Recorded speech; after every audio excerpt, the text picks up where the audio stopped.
الله مخلصا له الدين.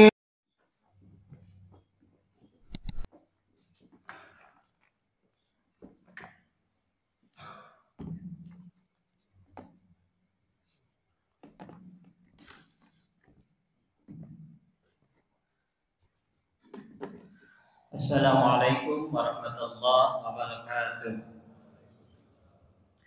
Alhamdulillahirabbil alamin wassalatu wassalamu ala asyrofil anbiya'i wal mursalin sayyidina Muhammadin wa ala alihi wa sahbihi ajma'in. Asyhadu an la ilaha illallah wa asyhadu anna Muhammadan 'abduhu wa rasuluh. Allahumma shalli ala sayyidina Muhammad wa ala ali sayyidina Muhammad. Hadirin jamaah subuh rahimakumullah. Alhamdulillah, mari kita sama-sama memanjatkan puji serta syukur kehadirat Allah Subhanahu wa taala. Alhamdulillah, kita masih sama-sama diberikan kenikmatan yang sangat luar biasa. Yang akhirnya alhamdulillah kita bisa hadir di tempat yang sangat mulia di muka bumi ini, yaitu masjid. Insyaallah tempat yang terbaik. Itu adalah rumah Allah yang masjid. Sehebat apapun rumah kita, kalau di dalamnya tidak ada kegiatan yang berkenaan dengan kegiatan ibadah, insyaallah masih lebih baik masjid. Mudah-mudahan mari kita sama-sama niatan kembali di 10 akhir ini untuk sama-sama terus beriktikaf ya. Alhamdulillah, kelihatan malam juga banyak yang hadir. Mudah-mudahan malam-malam berikutnya kita sama-sama siarkan untuk iktikaf. Hadirin rahimakumullah, ada diriwayatkan dari Aisyah, ada seorang sahabat yang bertanya kepada Rasulullah. Rasulullah bertanya kepada sahabat itu, "Wahai sahabat, kenapa badanmu kelihatan kurang sehat?" Kata sahabat itu, "Insya Allah meskipun saya kecil, fisik saya kecil, insya Allah sehat." Kemudian, "Apakah ada yang bisa dibantu?"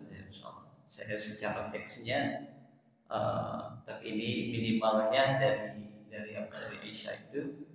Kemudian, "Saya merindukan Rasulullah, saya takut kehilangan Rasulullah."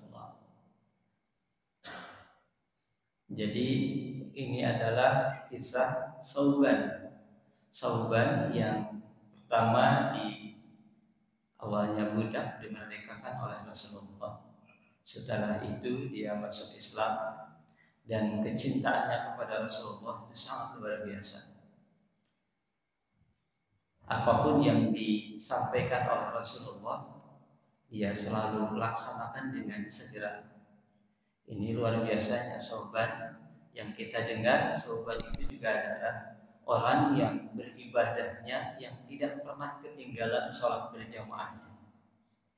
Kalau kita sama-sama lihat barangkali di sejarahnya, di kisahnya, dia tidak pernah ketinggalan sholat berjamaah.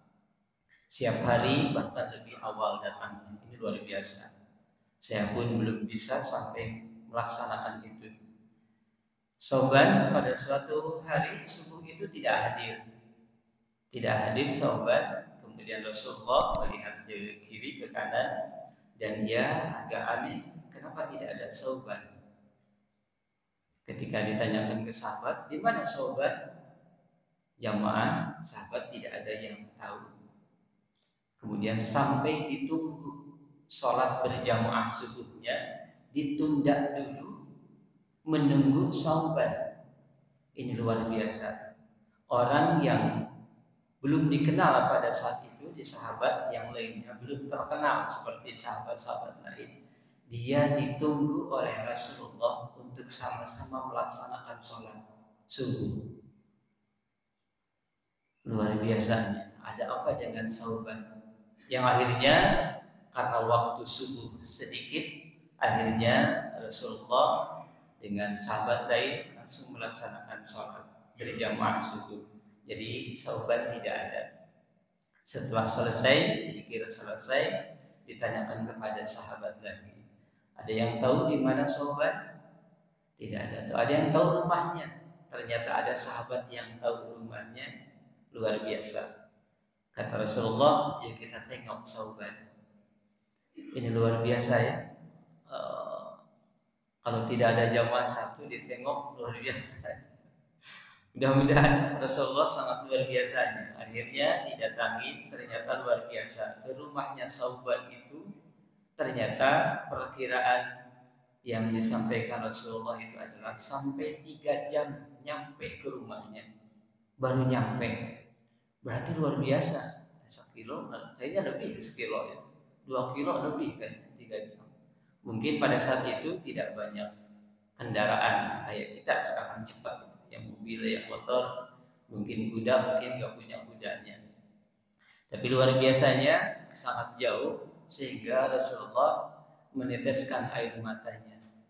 Tidak pernah ketinggalan salat berjamaah, selalu ada di pojok kanan. Di pojok kanan, karena ketika Rasulullah sedang beres itu, dia melihat zikirnya lihat yang kanan sambil memperhatikan jamaahnya. Itu yang dirindukan Rasulullah, ingin terus dilihat oleh Rasulullah, ingin rindu aja dengan Rasulullah. Hilang sedikit juga luar biasa, sangat rindu dengan Rasulullah. Sampai-sampai kalau sampai dialog antara Syaiban dengan Rasulullah itu, Syaiban sampai iri, ya Rasulullah, engkau adalah manusia yang terbaik, engkau akan mendapatkan surga yang terbaik. Ketika dia dipikirkan, ketika Rasulullah wafat, engkau akan bersama dengan surganya orang-orang, dengan para nabi. Maka melihat keresahan Syaiban dan sahabatnya, turunlah surat An-Nisa ayat 69. Surat An-Nisa ayat 9, ayat 69 itu jadi kabar gembira buat orang-orang muslim, orang-orang soleh, sahabat.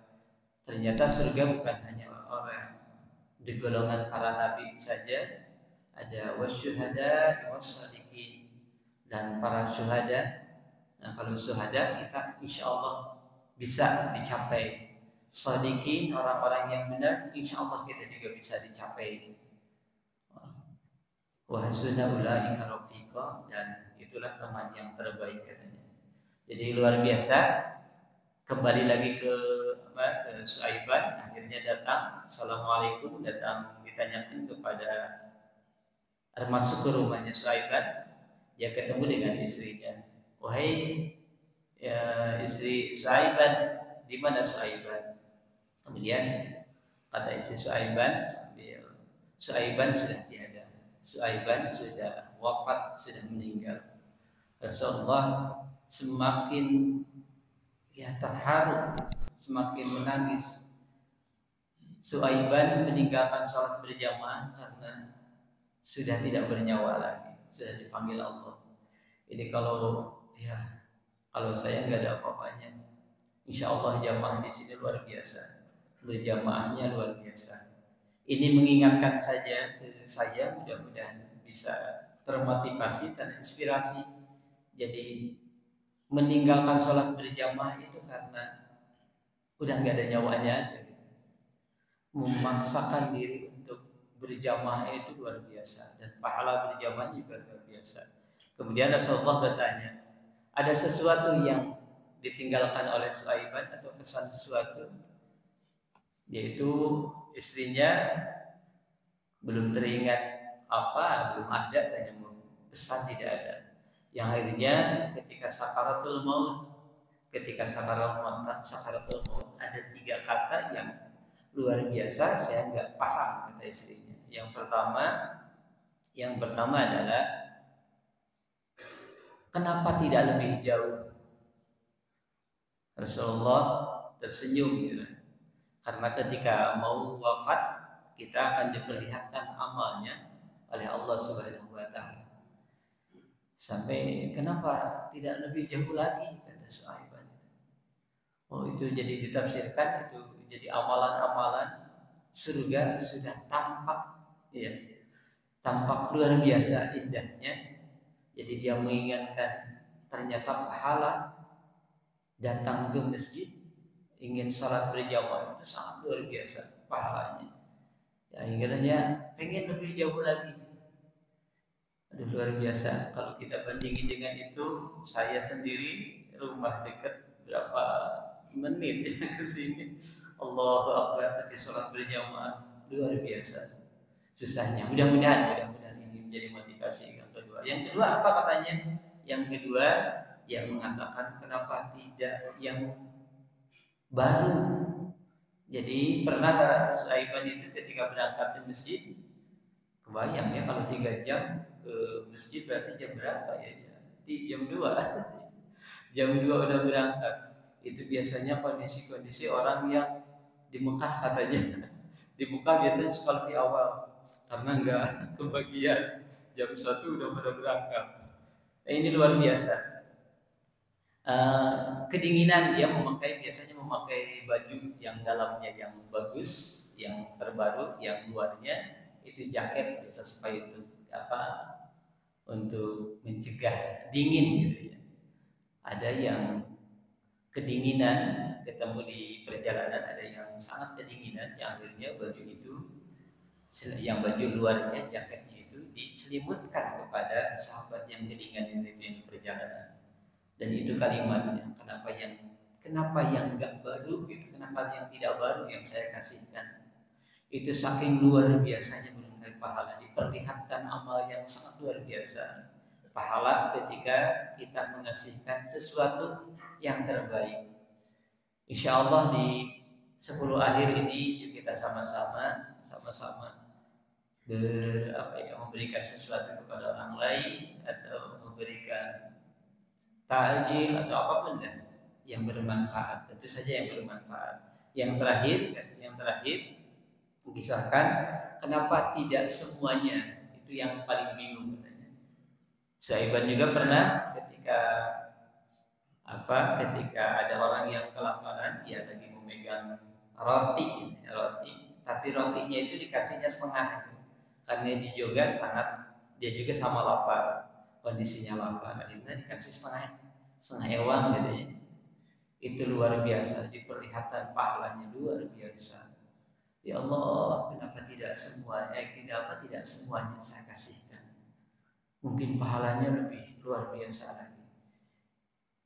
Ini tentang infak, ini tentang luar biasa, tentang amalan orang-orang yang tidak pernah meninggalkan sholat berjamaah. Mudah-mudahan khususnya saya pribadi untuk bisa lebih tepat sholat berjamaah dimanapun. Sholat berjamaah kita utamakan yang laki-laki yang ada di masjid, utamakan di masjid. Bagi yang perempuan barangkali ini juga diusahakan berjamaah. Saya juga melihat kadang ketika istri barangkali ketika sholat kadang sendiri, padahal ada anak perempuan, itu diajak sholat berjamaah supaya dapat pahala sholat berjamaahnya.